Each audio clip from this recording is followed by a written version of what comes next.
and welcome to Mrs Patnell's Phonics again this week. We are going to start this week off with some flashcards, but we're also going to look at writing words and trying to hear how many sounds we can hear first, so we know how many we're looking for when we're writing to spell them. We're going to look at some common exception words again. We're going to read some sentences, and there'll also be a challenge sentence to write at the end. Okay, let's have a start with our phase 3 flashcards. Yeah. Or oo.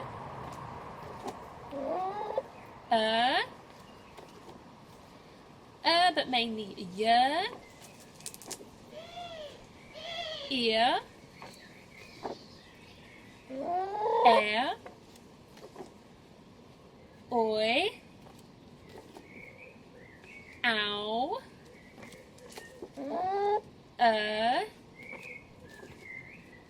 Or I'm smiling because there's a chicken down here. If I bring the camera down, you will see. And it's also got paint on its back because my daughter, where's it gone?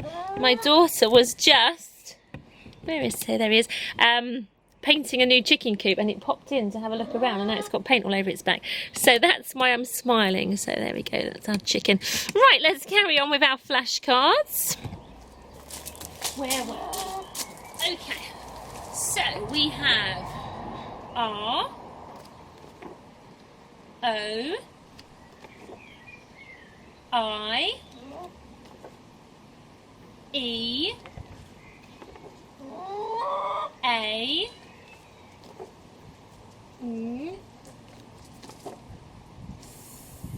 the ch qua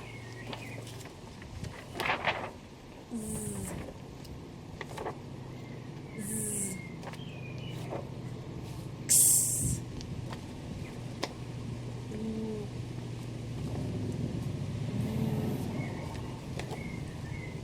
j sh unk.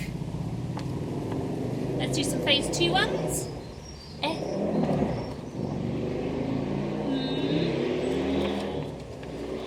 There's a couple I'm looking for in particular because I want to have a go at writing them in a moment, and it'd be nice to have a look for them. I bet they're right at the bottom of my pile. Looks like they're going to be. Where are you? Oh, let's have a look at this one. Oh. And then this one. I want to write that one today. And yeah, I think that's all of the ones that we will look at today. So there are our flashcards. We are going to have a go at revisiting some sounds to write on our board so we don't forget how to write those sounds. I've thrown in a couple of single sounds today as well. So on your board, can you have a go at writing x, x? So now, if we're writing cursively, and obviously if you're watching this and you're not in my class, then stick to your usual x, as I always say. But our cursive one would be, as per usual, whooshing up tall with our cursive whoosh, and then coming down with a line that looks like it's falling over, a bit like a slide. Woo! So it's like that. And then we take our pen and put it between the two lines. I'm going to come a little closer, you can see. I'm going to put it between the line I started with and the line I finished with there, and cross through my slidey line with a little arm to finish, reaching out for the next letter when you start to join your letters. Okay, so that's your x, that's a cursive x. And then can you have a go at revisiting? So the letter H would be its name, but can you have a go at writing on your board? Pause the video if you want to, otherwise I'm going to show you now. As we do in my class of cursive, we always start at the bottom and we whoosh up tall, very tall, for back down the same line, then halfway up before you go over in your arch, and a flicky foot to finish. So that is your. And now we're going to have a go at doing or oo. Remember to try and do yours a bit smaller on your board, and I can see some people in my class have definitely been giving this a go this last week, so well done to you. I'm just doing mine big so you can see it really clearly on the camera, so try and shrink them down a little bit. Imagine you were writing in one of your exercise books maybe. How small would it be then? So or oo on your boards you are writing. I'm going to do it with you now. Start at the bottom as we always do with cursive. If you don't do cursive, remember start as you normally would. We're going to whoosh up to the top like I'm doing a curly cur. I'm going to come back round. Oh look, I've drawn a curly cur, but then I'm going to go up and meet the bit where I left off before, and then do a little arm reaching out for the next letter. And I'm going to do that twice because or oo has the same letter O as its name twice. And that is your or oo. So hopefully you've done that on your board. Fantastic. If you have, give yourself a pat on the back. Right, now we're going to look at a couple of our common exception words, because we don't want to go forgetting them, and we are going to do quite a bit of work on them tomorrow. So I'm just going to flick a few up towards the camera, and I want you to, I know you prefer to see 4 of them and to put your finger on them, but I want you this time to have a go at calling some out. Let's start with our phase 2 and 3 ones first. So what does this one say? That is the. And this one, I, well done. This one is upside down. We, helping you, making an E sound. And this one, my, helping you, making an I sound. My. And this one here, helping you, making an O sound. Go. And this one, B. And this one, was, blends like was, but it's actually was. This one, look which way, which sound comes first. Helping you, making an O sound. No. And this one, this is helping you. I want to see your tongue poking out for this digraph, but this is making an A sound, these two together. The A, they. And this one, she, she. And this one from our phase 2s and 3s, all. I'm going to nip over to my phase 4 ones now. So these might be a little tricky because we haven't worked on these for so long. Helping you, poke your tongue out for this digraph, but they're making an air sound. There, as in it's over there. What about this one here? Said, looks like aid, but the A digraph, he's making an S sound on this. Said. And this one, remember this one, I said you'll recognise this when you're in year 1 as making an ow sound, and it won't be so tricky. Out. And this one, do. And this one, when. And this one, what. So I'm more like a, remember these two together, just making the w sound, no different than if it was on its own. And it looks like at, wat, but we don't say wat. This is making an oh sound here, so what. Right, that's a few of our common exception words. I won't go through them all today, because now I want to do a spot of writing. So what we're going to be doing, and the main thing that we're learning to do here, is to listen out for the different, or the amount of sounds we can hear. So phoneme flicky fingers will come into really good help here. So have your hands ready, listen out for the sounds, robot talk the word, and really think, what sounds can I hear? How many of them before we actually attempt to write them down? So how many first of all, and then when we write them, what are they? How am I going to make those sounds when I'm writing? And that's how spelling works, okay? So you have to work out first of all how many you need, and then you know you're not going to miss out on any of them. So I'm going to start nice and easy for you here, okay? Just to warm you up to it as we've had the weekend. Can we have a go at cat? How many sounds can you hear in cat? Get those phoneme flicky fingers out. Cat. Robot talk it. K. A. T. Cat. How many sounds? We have got 3. So they're single sounds, so I'm going to put 3 single blobs on my board, because I know I have to fill those blobs in. Cat. What's our first sound? It is a k sound, and it's a curly one. If you get the kicky one, don't worry too much, but it is the curly one. And then what can we hear after that in cat? We know we've got 3 sounds. We've managed to write one of them. So we've got, k. A is our middle sound. Let's do that on blob number 2, sound button number 2. So cat. What's that last sound? Sound number 3, cat. It's a t. Okay.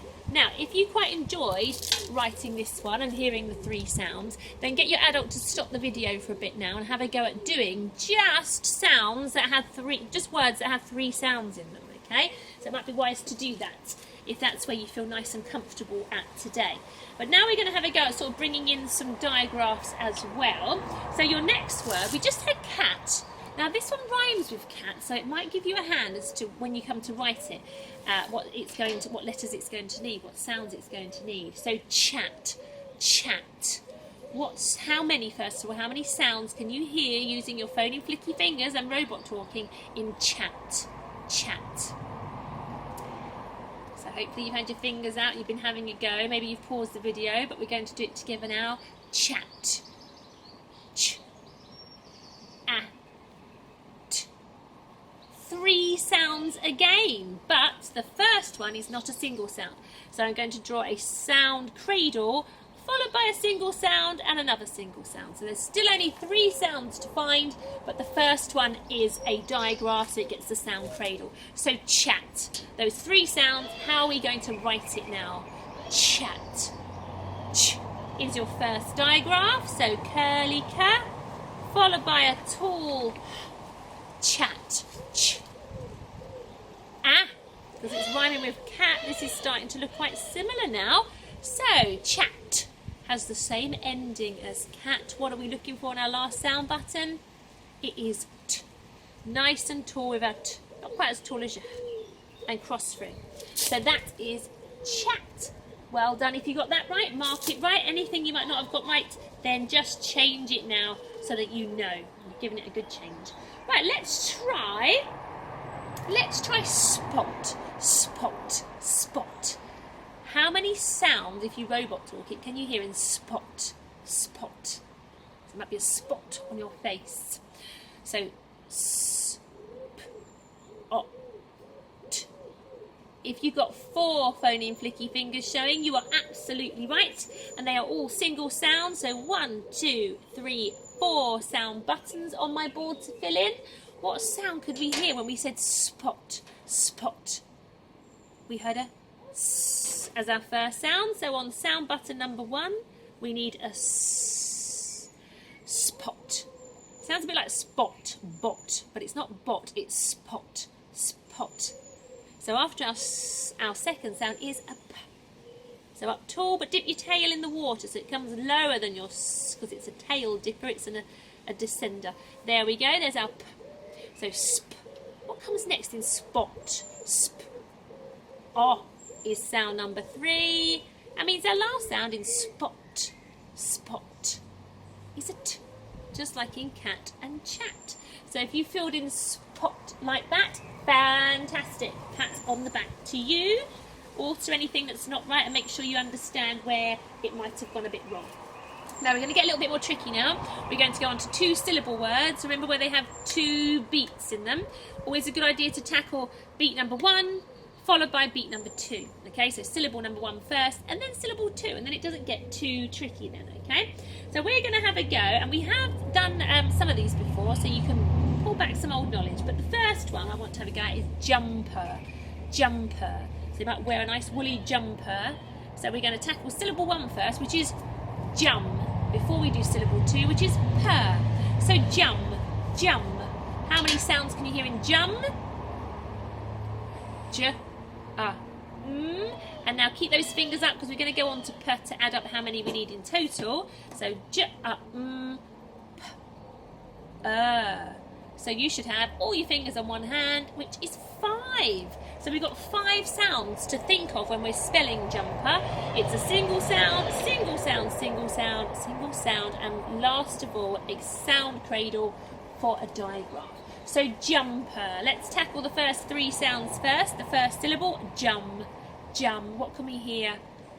J, j. We haven't wrote a j for a while. Now, remember, if you don't do cursive, don't do it the same way as us, it will leave you confused. But our cursive j goes up tall, comes down below the line like your p just did, then it curls forward and loops through like that, and we're not finished yet, it needs a dot on the top, okay? So that's your cursive j. Do your ordinary j if you don't do cursive at school.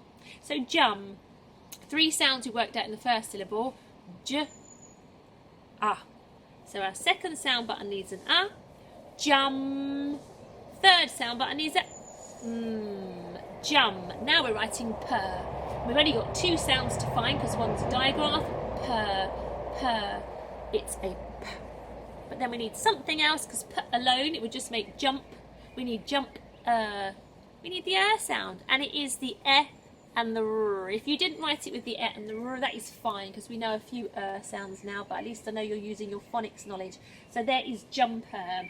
2-syllable word. Hope you managed that nicely. Let's have a go now at doing, let's do pointing. Pointing. I am pointing at you. Pointing, pointing. 2-syllable word. Point-ing. Let's add up the whole amount of sounds we can hear first, but then when we're writing, let's tackle syllable 1 first. So let's just add up how many sounds we can hear in the whole of pointing, and then we will have a go at writing its separate syllables. So, pointing. P. Oi. That's almost snuggled away in there, so make sure you can hear him. P. Oi. T. So point and an ing. I. And I'm going to have to go on hand number 2 here. So I've got 6 phoneme flicky fingers, 6 sounds in the 2-syllable word pointing, pointing. So let's tackle point first of all. I have a single sound, a digraph, a single sound and a single sound, okay? So 4 sounds first of all in point. And like I said, one of them feels like it's almost snuggled away, so you almost can't hear it. So you've got to really use your robot talk and your ears carefully. So point, point, point. Our first sound is, and hopefully you've done this on your board, a p. Remember, you can pause this video and write pointing without me first, which I'd like you to have a go at doing, and then you can use this part to go through with me. So point, p, and then we need a digraph. Pointing. It's oi, isn't it? Oi, ship ahoy. And we make that with an o. And what else? An I. An o and an I make the oi sound. So p, oi, point. P, oi, nt, nt. You can hear it now. It is an first of all, and a t on the end there. So we wrote point. We're not finished yet because we want to write pointing. Now there are 2 more sounds left to find. The last one being a digraph. So a single sound and a digraph. Ing, ing. It will be an I here, ing, and then the ng digraph, maybe with an n and a g. So there's another 2-syllable word, pointing. Hopefully you got all of that right. Pat yourself on the back if you did. Okay, let's try one more before we finish this writing on our boards. Let's try checking. Notice that it sounds very similar at the end to pointing, checking. So we can use the information we just worked out with pointing to help us with checking. Check-ing, 2 syllables. Let's add up all the sounds from both syllables and then we'll tackle writing syllable 1 first, then syllable 2. So checking. Ch, e, k, I, ng. 5 sounds in checking. Right, okay, let's see. Let's tackle check first of all. So we've got a digraph, a single sound and a digraph. Okay, so in our first syllable, 3 sounds to find, but 2 of them are digraphs. Check, check. What can you hear first of all when you robots speak? Ch, ch, ch is there, which is made with a curly cat and a tall check, ch. Air is our next single sound, and check. What can you hear on the end? Check. It's a k sound. I've given it a digraph cradle, so we know it has to be the 2 letters that make the k sound. What comes first? Curly k, followed by the kicking k. So we've got check, syllable 1.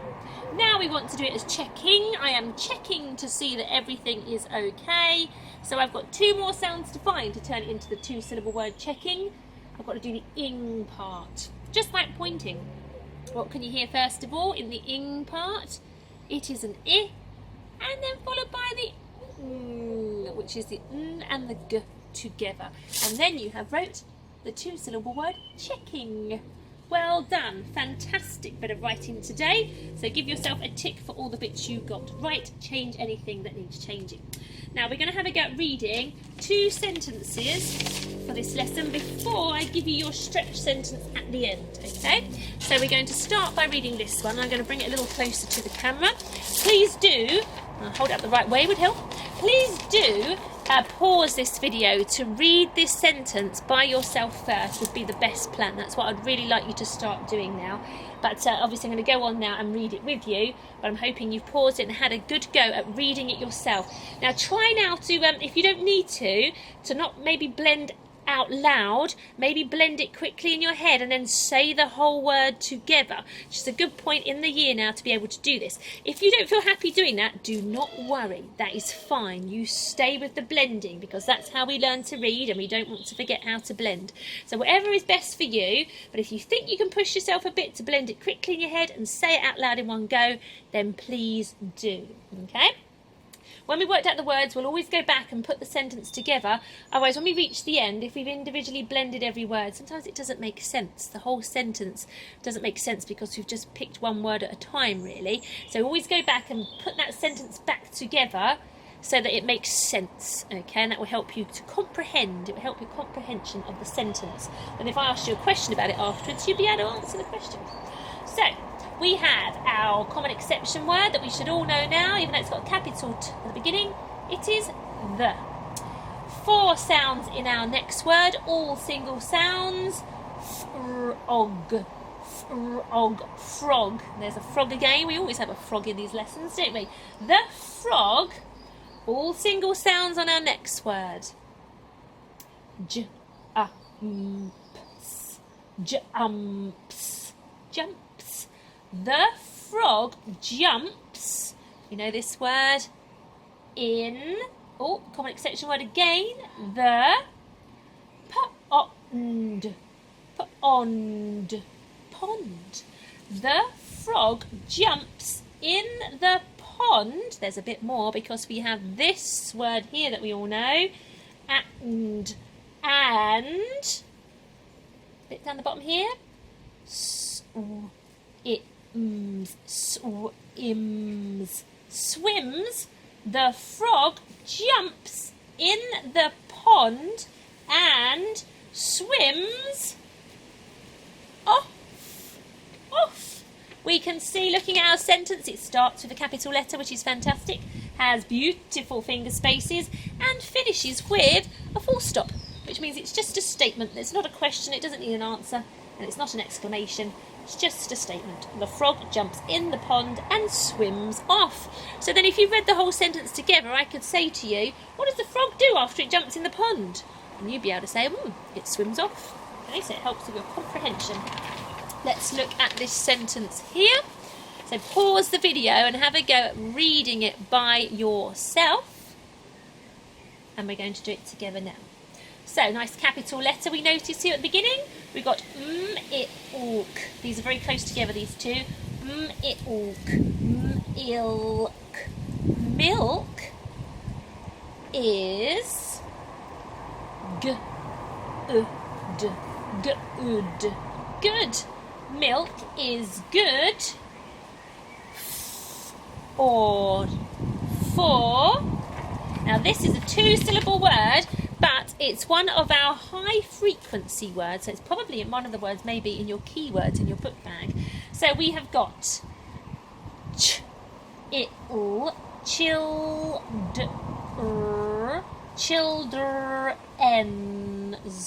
children's. Milk is good for children's, and this one here, teeth. Fantastic. Milk is good for children's teeth. Fabulous if you got that right. Notice the punctuation, a beautiful full stop. So this is a statement, doesn't need an answer. Lovely finger spaces, and we already noticed our capital letter. You may notice a little bit more punctuation here in children's. I don't know if you can see this little bit here. Okay, it's not just a mark on the page, that's called an apostrophe. Now that is a whole nother kind of punctuation that you wouldn't discuss at this point in reception. But I'll just tell you now, in case you see it again in books and you can say, oh, that's an apostrophe, and really impress your adults. Here we're using it because we're saying that the teeth belong to the children. So that's why we're doing it. We're not saying lots of children's. We're saying that they belong to the children, okay? So that's the point of that apostrophe there. But that's something you don't need to get concerned about in reception. I just didn't want you to think it's a mark on the page. I want you to be able to know that it's an apostrophe. Apostrophe. 4 syllables in there. So you can impress your adults when reading a book if you spot an apostrophe. Right, okay, that's our 2 sentences for this lesson. Now I have a stretch sentence I want you to have a go at writing. This is your stretch sentence. The clown did tricks with a chimpanzee. Now, I think we wrote chimpanzee before. So even though it's 3 syllables, chimpanzee, they are nice syllables. And I think that you're more than capable of writing it now, okay? So the clown did tricks with a chimpanzee. Don't forget to use your punctuation on the end of the sentence and at the beginning. And lovely finger spaces, and shrink that writing down now. You might even be writing in a book with this sentence, like an exercise book, so that will really help you think about shrinking it down, keeping it smaller. If you're struggling with a whole sentence, it is a big one, then maybe you could just try to write the word clown. Clown. Okay, it has a digraph in there, but I think you could manage it. Clown. Maybe you could have a go at writing, and I think you could find this one quite easy. Chimpanzee, just by itself. If you break it into its 3 separate syllables, they're quite easy sounds to pick up on. So have a go at just writing those single words. If the whole sentence is seeming a bit too much at the moment, that is fine. Okay, I shall see you again tomorrow for some more phonics. Bye-bye.